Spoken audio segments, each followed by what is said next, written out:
What's up, everyone? It's Dakota, and welcome back to another Magic the Gathering video. That's where I want to say.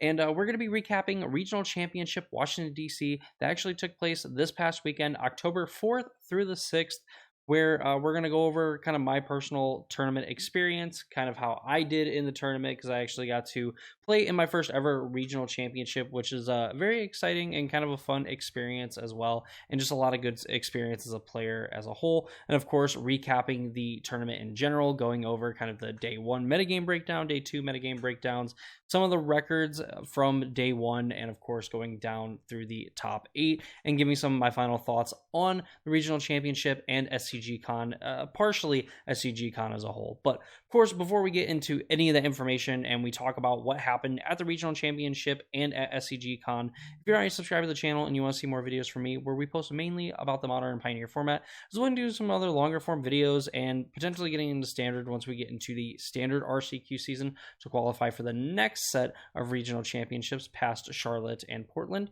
I would greatly appreciate it if you subscribe, ring that notification bell, all that fun stuff. It's a free, easy way to support me and my content. And if you would like to support me even further, you can go ahead and follow me on Twitter. My Twitter handle is in the description down below, as well as my Discord server link, where you can feel free to join over there and talk with some of the other amazing people that we have over there and kind of try to build a little bit of a camaraderie as a community, way for me to kind of connect a little bit more personally with a lot of the people that decide to interact with my channel. So if that interests you, feel free to join over there. As well as the last link, if you are interested in playing Magic more competitively and you kind of want a place to get started, I think the perfect place is to start on Moto, and that's with our sponsor, Mana Traders, as well, where if you use my link in the description down below, you will get 5% off your monthly subscription, which allows you to essentially, depending on what tier you have, play whatever deck you want to play in whatever format. And one of the benefits of getting a Mana Traders subscription, you are able to get full prizes in their free monthly tournament. The format changes from month to month. This month in October, it's actually Pioneer, so I'm going to be looking to qualify for their Swiss rounds of their tournament, and then hopefully doing a lot better than I did at the regional championship. A spoiler alert there.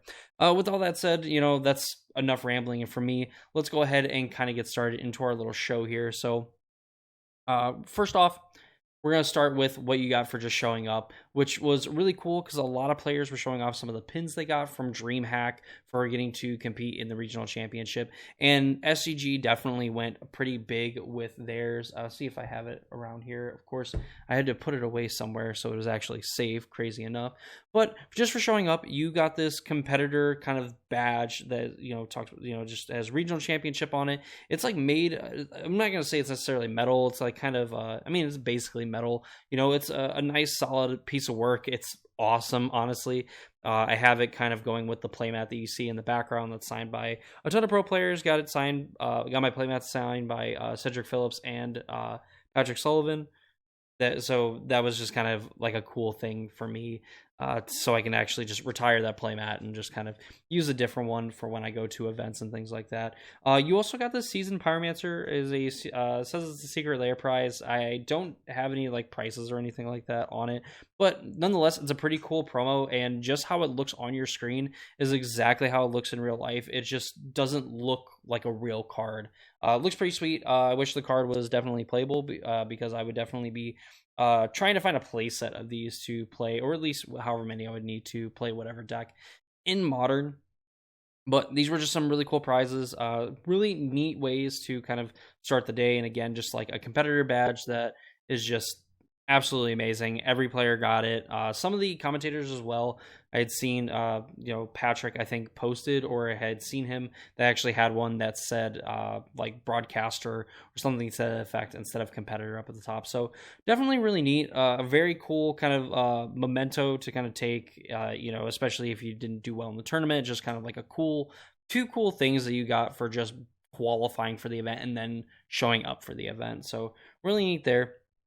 So we ended up playing the Jund Sacrifice deck. It's something that I've talked about on the Casual Spikes podcast. It's something I've talked about on my channel. I really liked this Jund Sacrifice deck, and I believe I have the deck list up here. I'll kind of go through exactly how many of what cards I played and kind of my reasoning for playing these, just to kind of make it brief, but of course also not brief because, well, I'm me because I've never done anything relatively quick in my life, to be honest, except for play Magic in spots where I don't need to. But essentially here we have a relatively stock like Jund sacrifice list, I would say. Like in the one drops here, starting from left to right, we have 4 Scavenger's Talent, 4 Witch's Oven, 4 Cauldron Familiar, 4 Fatal Push, and 2 Claim the Firstborns. I think Scavenger's Talent for a lot of these food decks is just straight up your best card.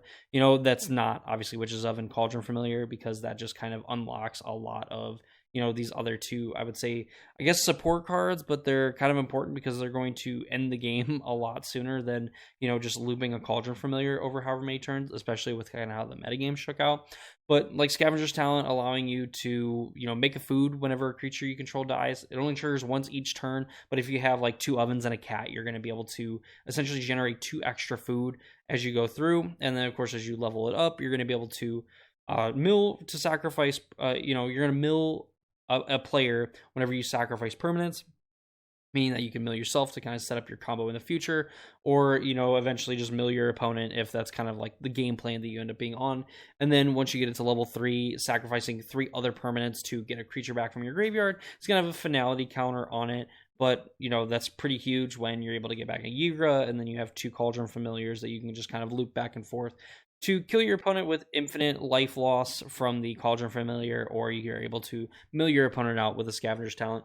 Not super relevant, I would say, in an open deck list tournament, because like you could mill your opponent as you kind of go through your cat loop to see what's in their deck and just kind of give an idea of maybe what they would end up cutting and potentially what they could be bringing in. But in like an open deck list tournament, again, that doesn't really matter too much, but it is a way that you could technically win the game. But that's kind of where we're at on our numbers. I think most of this was pretty stock. Some lists were playing 3, a lot of them were playing 4, so I felt comfortable playing 4 just because, again, I felt like this was one of the best cards that you could be playing in the deck, and honestly, it ended up putting in a lot of work over the weekend. Claim the Firstborn was a card that, again, like people were playing, like some were playing 3, most of them were playing 2. I felt comfortable playing 2. There was some pretty good synergy with like Witch's Oven, that you can just take their creature, especially against like the Rakdos deck, take their creature, hit them with it, sack it, end up dealing even more damage with it, and of course making some food in the process, and essentially turning your Claim the Firstborn into a removal spell, which was pretty nice. Fatal Push was definitely necessary with all the kind of decks that were trying to use creatures to end the game, whether it was like the Rakdos Transmogrify deck trying to turn those creatures into Atraxas or Valgavoths, against obviously the Rakdos aggro deck just being able to kill their things, the Cauldron decks being able to get rid of their creatures that have counters on them, hopefully before to like fizzle like a Cauldron, putting a counter on one of those creatures can be very annoying. Fatal Push just felt like a very powerful card, and we kind of saw that with how everything kind of shook out with the tournament. Going forward, we have 4 Blood-Scythe Harvester, 4 Deadly Dispute, and then Miser's copies of Bitter Triumph and Kroxa. Kroxa was a card that I think a lot of people ended up playing in the deck. You probably could take or leave, but a lot of people ended up playing Kroxa towards the end there. I thought about playing something like a Vein Ripper, as a creature that's more or less going to be brought back from like Scavenger's Talent, or you can end up making a ton of treasures and kind of ramping into something like that. And I don't think it would necessarily be bad. There was a few creatures that I kind of thought about, like, oh, this would probably be pretty good in some like techie matchups or whatever. But ultimately, I landed on Kroxa. This seemed like a card that had a little bit more synergy with what was actually going on. The fact that you could play this for 2 mana, sacrifice it, you're going to get some Mayhem Devil stuff. You're going to get kind of like paid off from Scavenger's Talent on level 1, especially if it's on level 2, because then you'll be able to mill cards. You'll be able to mill yourself, meaning that you're going to be able to eventually get a Kroxa out of your graveyard. And of course, with the milling from Scavenger's Talent, eventually you're going to hit a Kroxa. You have like 5, 10, 15, 20 cards in your graveyard. You're going to be able to get Kroxa back multiple times, which I think ends up working out a lot better for you, rather than, some of the other decks like Rakdos Midrange that are playing Kroxa, where you can kind of play it, do the thing, and then get it back from your graveyard like once, and then chances are you're not going to be able to do it again. Of course, having a little bit of synergy as well. If you have like 5 mana, you can escape it, target it with a Claim the Firstborn to give it haste and be able to attack with it and essentially get 2 triggers off in the same turn. Have your opponent discard 2 cards. say that was pretty nice.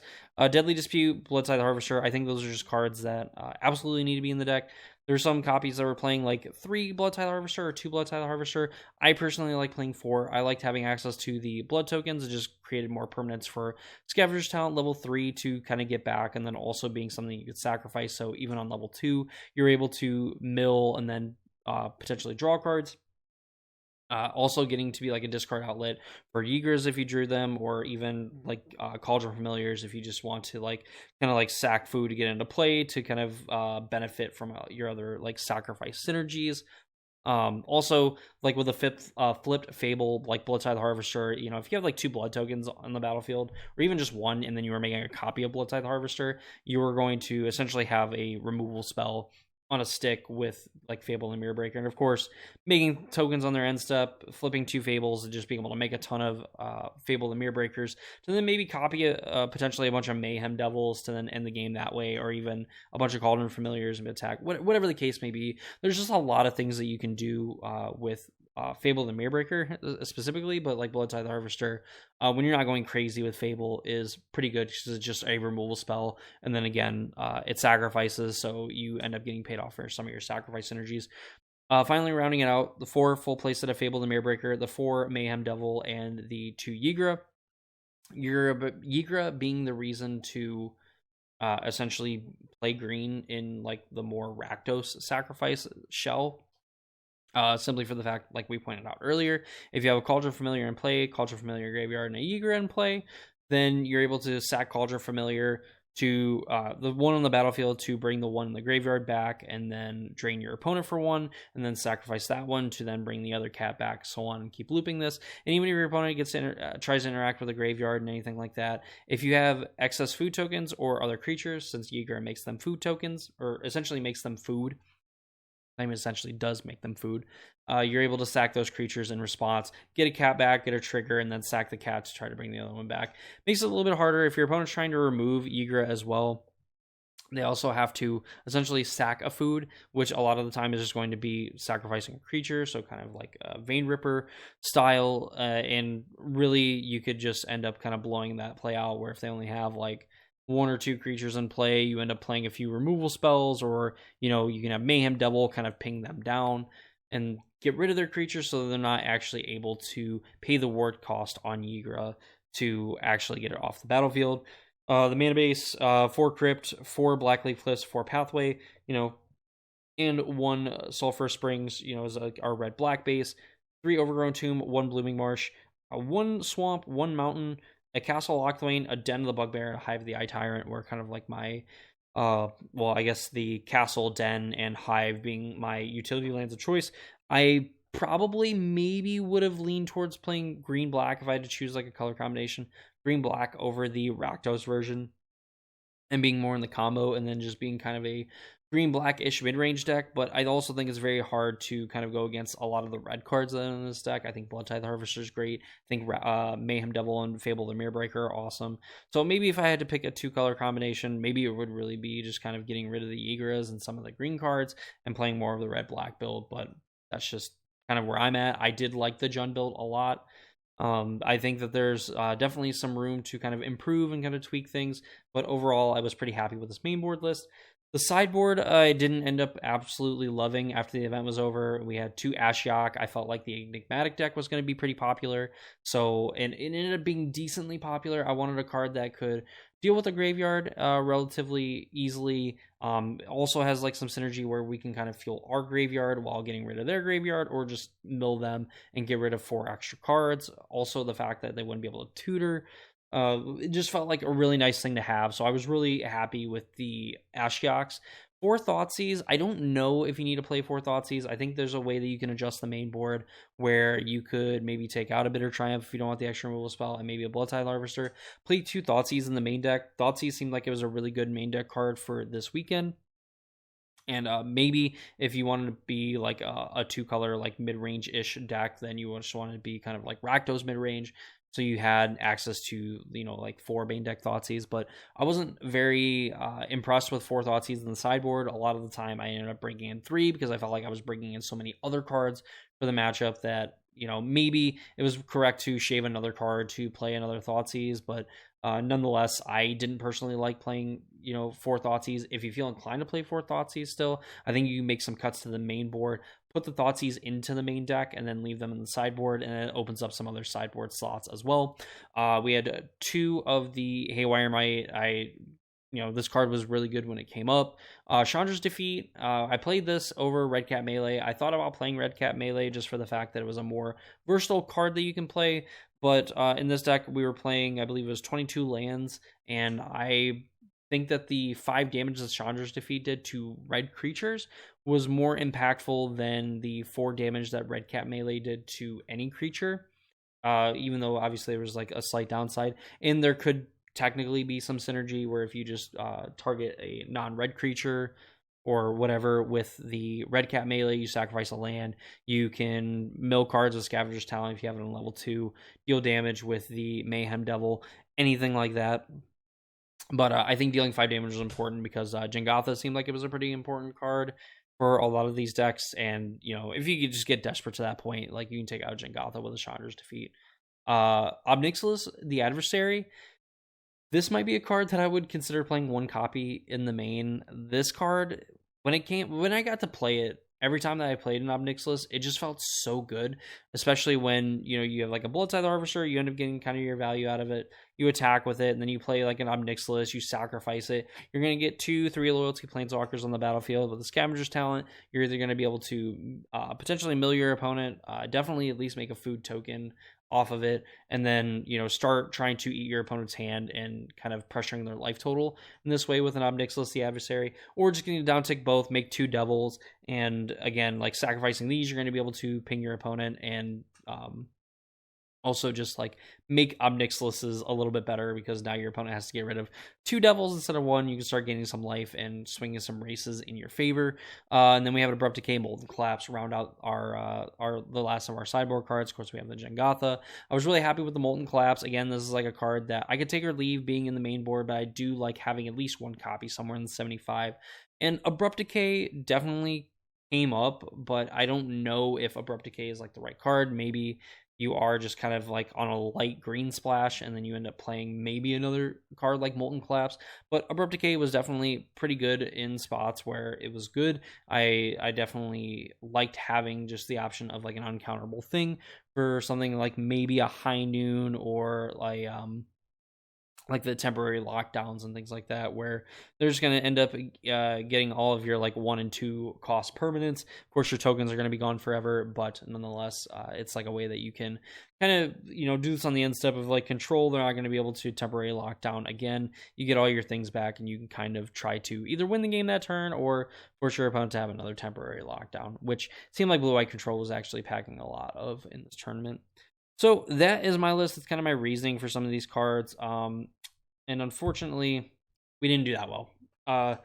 First regional championship, keep in mind. And the only thing that makes me feel okay about like a 2-4 finish, or rather a 2-4 record at the regional championship, is that there were players that were a lot better than me that were able to playtest a lot more than I would ever be able to, given the fact that I don't get to do this full time. And they didn't win a single match, or they only won one, whatever, or won the same amount of matches, like whatever the case may be. Almost a 1900 person tournament, and we're not like in dead last, so it definitely wasn't the absolute worst it could have been. But nonetheless, if you kind of know who I am and how competitive of a person I am, a 2-4 is like very disappointing, especially with how like the day started and we felt like we were kind of rallying, and then we just kind of got put back in our place here, which is a little rough. But the wins, we beat Obzon Greasefang in 3 games, and we beat Mono Black Waste Not in 2. The Waste Not matchup, at least from that very small sample size, because I think I played it like one other time on Moto, and then I played it here at the RC. It didn't feel like it was really that close. Yeah, the Graveyard Hate kind of sucks from them, but really, quite frankly, I didn't care, because like my board was just, with what I was doing, my board was kind of menacing enough to where I was able to win games kind of regardless of my opponent had something like a Go Blank or an Ashiok or something like that.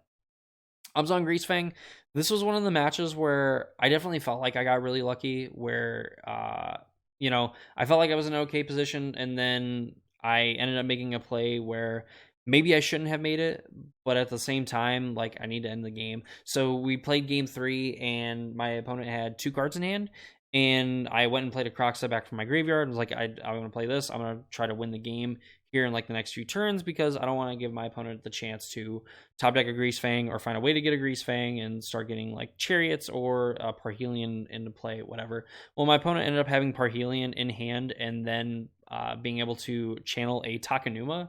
And I'm just sitting here thinking like, oh my God, like I don't lose on the spot to it. I think I go to like 2 or 3, but nonetheless, it would feel so bad to have them discard a Parhelion 2 to my Kroxa and then channel the Takenuma to then go get a Grease Fang to then combo off and kill me. It would have been super bad. It would have been super feel bad. Again, like wasn't technically dead to something like that, but we definitely probably weren't winning the game from there. So that's where I felt like I got pretty lucky there. Rakdos aggro, my opponent game 1 mulligan to 5, and I just ended up having a hand that just dealt with all their creatures. They were left with pump spells in hand. I was able to kind of like, assemble like kind of a mid-range draw where I just had like a devil and a flip fable, played another fable. My opponent just had kind of seen enough, like between making treasure tokens and with the Mayhem Devil, I was going to be able to kind of check everything on the battlefield that, without having to have a removal spell, which was really nice. And then games 2 and 3, I mean, game 3, it felt like it was pretty close. I mean, we ended up flooding out pretty hard. My opponent had double fling to end up killing me from there. And then like game 2, they just had so many of the or not even Sokuzens. What was it? It was the oh my goodness, the Saga. Of course, I can never remember the name of a card. That's just a feature of this channel, is me forgetting the names of cards. But they were able to play like their Saga on turn 1, ding me for a damage, and then play like a 2-drop to get a counter, and then we kill the 2-drop. But then they play like another one of their their enchantment sagas, and we kind of kept up with removal and was like pretty close, but they just had too many creatures. And finally, when they were had the green light to go for a pump spell, it was able to just kind of like pump, hit me, and then fling it at me for lethal, which was pretty rough. And then game 3, of course, they ended up having double fling to kill me, and then like never found a removal spell to really like punish them. We kept a hand that was 3 lands, like I believe just like 3 lands, 2 removal spells, an oven, and a Deadly Dispute. To me, like that was like totally fine. I felt like I could eventually draw something, but we drew, I believe, like 2 lands into sacrifice the thing, draw 2 more lands, and we just like hardcore flooded out, killed their first thing, and then they were just able to overwhelm me at that point and be able to double fling and kill me. So that kind of sucked. It felt like it was close, but nonetheless, I had some decently high hopes because I felt like I played pretty decent in those first 2 games. For what happened, I felt like my opponent got potentially a little lucky, but I mean they were also just a really good player as well. So I mean, like just how Rakdos drew it up, a lot of pump spells, or excuse me, a lot of creatures, able to play through all the removal, and finding like some really good spots to kind of punish me with pump spells, and then of course like flinging things at me. So kudos to them. Really cool person too. Subscribe to the channel as well. So if you're watching this, hello. I hope you had safe travels and everything. You were very awesome to play against. Boros Control was like after I think we won against the Grease Fang deck. This was really close. Game 1, we almost ended up winning that game, and my opponent was just able to kind of gain extra life with Carrot Cake. I think Carrot Cake gained like at least I think they found like 2 or 3 of them, so I mean they gained an extra like 9 life, and I had them at like 2 or 3 at one point. So it was just like we were so close, like we were gonna win the next turn, and then Carrot Cake into like sweep your board, and then play an Overlord, just good enough to close out the game. And then game 2 was kind of more of the same. I had resolved an Obnixilis against them, started to be able to take it up, put pressure on their life total. They found like Pithing Needle, of course, like after I had already like Thoughtseize them, whatever, and it just didn't end good from there. I think that was like really the only one where I lost 0-2 as well. The rest of the Rakdos Aggro, Enigmatic Company, Grease Fang deck, they all went 3 games, and they did feel like they're really close. The Green White Company deck, I lost in round two, and I was going to do these in order, but of course I can't do that. That's just impossible for me. And I actually lost to Zeben Faust, who ended up doing very, very well in the tournament. And we played 3 really close games. The Green White deck kind of got to do its thing in game 1 and game 3, where I felt like I was just this close to kind of breaking out of the lock, and then it just kind of got tightened up and everything, and it really sucks. It was a real big feel bad for me losing to this deck, because I definitely went in like probably not respecting it as much as I should have as a deck. I played it a few times on Moto and ended up beating it, where, it took 3 games, but ended up beating it. And it felt like that once I started to kind of get things on the battlefield, if I ended up sneaking them past, things like Elite Spellbinder or, the dumb like owl bird from OTJ, it felt like I was in a pretty good position in those games. And then it seemed like when it kind of came to the RC, that once I kind of had these things in play, it seemed like my opponent was finding like the Skyclave apparitions and whatever to end up getting rid of them or locking them down, whatever the case may be. It just felt like it didn't matter in like games 1 and game 3, and then I got like Coco to death, and it was rough. It was a rough time playing against Green White Company, but congrats to Zevin, for doing very well in the tournament after that. Also made a boo-boo because I forgot to de-sideboard because like I had finished that game. It was like relatively late, and I was just like met up with Randy, and then I forgot to de-sideboard and got a warning for that. But then ended up winning that game 1, so like that was something, I suppose. Finally, Enigmatic, did enigmatic things. Lost game 1. Game 2, we were able to kind of squeeze it out, and then game 3 was just an absolute rough beating, where they got to play a green Overlord, and then I believe like Blanket to then get it back to make another token, but then to also make a copy with a Fable, with a flip Fable to then make another Everywhere token to then attack in another. It was just so insane. The ramp was real in that game. Like that was just absolutely insane. But nonetheless, all my opponents were very pleasant and awesome, and I wouldn't really like, the only thing I would obviously change is some of the plays that I made, probably a lot of them, honestly, and obviously hoping to win those games instead of losing them. But all my opponents were awesome, and I really appreciate it. And I think everything was a very good and pleasant experience, aside from obviously the results of the event, because again, I'm probably way too hard on myself for something like this, but nonetheless, I was very disappointed and frustrated by going 2-4 in this in the regional championship. But it is what it is. Going on though, we do have the day 1 metagame breakdown from the regional championship in Washington D.C. This was the updated version before or around the time round 1 started. So we have Azorius Control being the most played deck. I thought it was going to be Rakdos Aggro or Is It Phoenix being the most played deck, and then the other one being the second, but it was actually Azorius Control. Players really love the card High Noon, and High Noon ended up being a pretty good Magic card, to be honest with you. And I think that's kind of the reason why, like, Azorius Control was just a very good deck that also just got to play High Noon, which was kind of like, felt like an auto win at times against a lot of decks. So Azorius Control, if there's a deck that was going to only be able to play 1 spell a turn, like there's Azorius Control and there's Enigmatic Incarnation that is going to be able to kind of like play through that. Then you have Rakdos Aggro actually taking the second spot. Between this and Azorius Control, it was 29% of the meta, just over 29%. Is It Phoenix at just about 12%, Enigmatic Incarnation about 7.5%.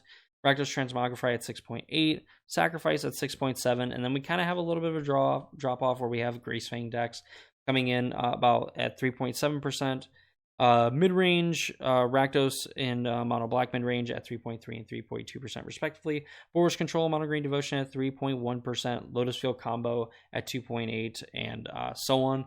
Where we kind of had a pretty tight-knit metagame relatively towards like the middle of what's going on here. Of course, like I said, there was like 1,900 players or close to 1,900 players in this tournament, so there's a lot of people that registered a lot of different decks. And we had the top 6 decks all had over 100 decks registered to them, with almost 3 of them having pretty close, well, 3 of them having about 200 decks submitted for them. So pretty sweet there. This is like the top 16 after day one. Only 3 undefeated players, and there was a lot of 8-1 players, where we see 2 Easy Phoenix decks and Enigmatic Incarnation being the 9-0 decks from day one. And then, of course, this leads us to our day 2 metagame breakdown, where we kind of see the same 6 decks kind of having the same kind of conversion rate relative to their percentage. So, Azorius Control was about 15%, 14.7 going into day 2. Rakdos Aggro, I think, was like 14.7%, coming in at 13.1 conversion rate. Is it Phoenix at about 11.2%? Enigmatic Incarnation about 8.3%. Rakdos Transmogrify at almost 7%. Rakdos Sacrifice just above 5%. And then, of course, Monoblock Midrange being the first outlier, I believe, of this, coming in at 3.8% of the metagame. Going down to Rakdos Midrange, and then with 14 copies at 3.3%. Mono Green Devotion, Lotus Field at 12, Abzan Greasefang at 11, and Spirits being the last double-digit deck at 10 total copies. Pretty neat stuff. Humans is a pretty interesting one too, because it ends up being 7% or 7 decks in the metagame, and of course Rakdos Cauldron also having 7 decks, which is pretty neat, honestly.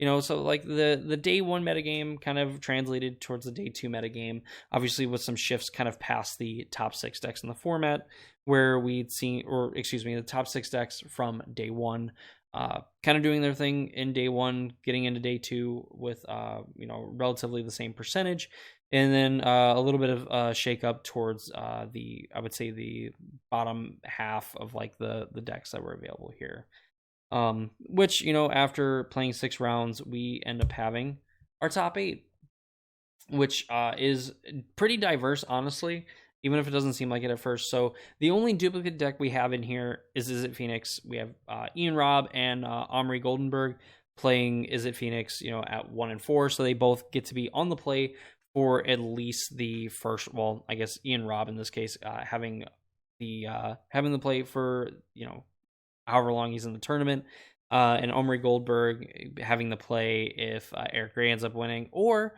Rakdos Aggro and Eric Gray, not in the position that you want to be in, being the aggro deck. You definitely want to be on the play, but nonetheless, it's all about being there. And if there's an aggro deck that can win on the draw pretty easily, it's like these aggro decks as well, or these Rakdos aggro decks, excuse me. We have Connor McKenzie playing Rakdos Transmogrify, which is, earlier we talked about where like it's a Rakdos deck that's trying to, put an Atraxa into play and, obviously get some value from it, and then just be down with an Atraxa, kind of control the rest of the game that way. It plays some pretty sweet cards to kind of tutor for, end up tutoring for kind of like the missing piece, and of course getting to do the Fable and the Mirror Breaker stuff. On the other side of the bracket, we have Corey Lack, the 2nd seed, playing Rakdos Cauldron, which is a deck that you're trying to put a Tree of Perdition in the graveyard, get it with your Cauldron, or your Agatha's Soul's Cauldron, to then, give your creatures with +1/+1 counters the Tree ability to tap and swap its toughness with your opponent's life total, and then a Voldaren Thrill Seeker as well. You can use the Thrill Seeker itself to back up the ability onto a creature, so then you can fling the creature at your opponent after swapping life totals with them to then kill them, or eating a Voldaren Thrill Seeker with the Agatha's Soul's Cauldron to then be able to give a +1/+1 counter to a creature to that then has both abilities, to where then you can just tap to swap and then fling it at your opponent and deal lethal damage. Playing against Patrick Wu is on Azorius Lotus Field, which is essentially like the blue-white version, like a blue-white control deck that's getting to play Lotus Field and get circumvent ways of sacrificing lands to the ability by playing cards like Strict Proctor, which also are pretty good against some of the powerful ETB abilities that we see in the format. And then finally, we had Selesnya Company versus Enigmatic Incarnation with Zevin Foss, the person that we lost to in the tournament, which was pretty neat. Lost to them in round 2, and they ended up obviously performing very well because they got to be the 3 seed in the tournament, going up against, they called him Paul Yeem on stream, playing Enigmatic Incarnation, which was kind of the deck that a lot of players, at least the deck that I expected to see a little bit more of. I thought it was going to end up being, like the Niv Mizzet, the 5-color Niv Mizzet decks, of the format, and they still ended up proving to be pretty good. So that's kind of our top 8. Moving on out of the top 8, getting into the top 4 here, we had Eric Gray beating Ian Robb, the 1 seed on, Is It Phoenix? So Rakdos Aggro moves on. Rakdos Transmogrify beating the other Is It Phoenix player in the top 8 to move on to have kind of this pseudo Rakdos-ish mirror. Then we have Rakdos Cauldron beating the Azorius Lotus Field deck, and then the Enigmatic Incarnation deck beating Silesian Company, setting up 3 Rakdos decks versus the 5-color Enigmatic deck, which is pretty interesting. The Rakdos Aggro versus the Rakdos Transmogrify decks. Unfortunately, to this point, every time I'd seen Transmogrify on camera, except for maybe outside of maybe a few situations, Rakdos Transmogrify was just a deck that hit its second land drop and then had at least 4 or 5 draws to try to make its third land drop, and just never did, and then died, or it did the thing and it just completely crushed the opponent, which was sick. Rakdos Aggro, just, again, kind of the deck that we expected to be one of the top decks, was one of the top decks. Only put 1 copy in the top 8, but there was definitely a decent amount of people who top 16 / qualified for the Pro Tour playing it. Rakdos Cauldron, kind of this, I'm not going to necessarily say newcomer, but definitely not the Rakdos deck that people would have picked to be in the top 4, and especially have a top seed, or one of the top seeds in the tournament. And at this point, Corey Lack is the highest seed among the 4 players left, so getting to be on the play as long as they're able to take care of the Enigmatic Incarnation deck, which again was played a ton of these overlords to just kind of get some value off of playing them, and then being able to sacrifice them to level them up into even bigger creatures. Which, when we get to the finals, Corey Lack ended up beating the Enigmatic Incarnation deck, and then Rakdos Aggro beating Rakdos Transmogrify beating the Rakdos Aggro deck to set up a pseudo Rakdos mirror in the finals of Rakdos decks that I don't think people really suspected. Again, the Transmogrify deck getting to flip into an Atraxa, versus the Cauldron deck that can kind of set things up with a Agatha Soul's Cauldron to essentially have 1 creature be able to do it all, or even Thrill Seeker, putting counters onto a big creature, allowing you to be relatively aggressive until you're just able to fling the creature at your opponent and just kill them without even having to do the Cauldron plus tree stuff. Ultimately, though, it was a very thrilling final. We had played 3 games, and while it looked like it was going to kind of be a walk in the park for the eventual winner, kind of in game 2, we were able to force a game 3, and Corey Lack ended up winning the event on Rakdos Cauldron, which was pretty interesting. And kind of a little sidebar to this, as far as I know, and from what Randy told me on Monday morning when we were leaving, that Corey Lack was actually kind of the originator of this Rakdos Cauldron deck. And I mean, specifically, the archetype as a whole, putting Tree of Perdition into a Pioneer deck, and then, essentially it kind of took off and, ended up, winning a regional championship. So, I mean, if that's true, that's even more amazing than what it already is. But nonetheless, congratulations, Corey, all the top 8 competitors, and of course, everybody that played in the regional championship. I think it was a great event overall. It was a lot of fun. And of course, again, congrats to Corey for winning the whole event. Just really fun, honestly. Fun watching the matches that we actually got to see the Rakdos Cauldron deck kind of do its thing. So that's kind of wraps up the actual main event. Here's some of the win rates and stuff. I won't go over every single win rate. Kind of some of the things that are surprising to me. These are small sample sizes, so don't take these as take these with a grain of salt. How about that? Very surprising to me. We actually see that Jund Sacrifice itself had about a 46% metagame, win rate, which is very sad.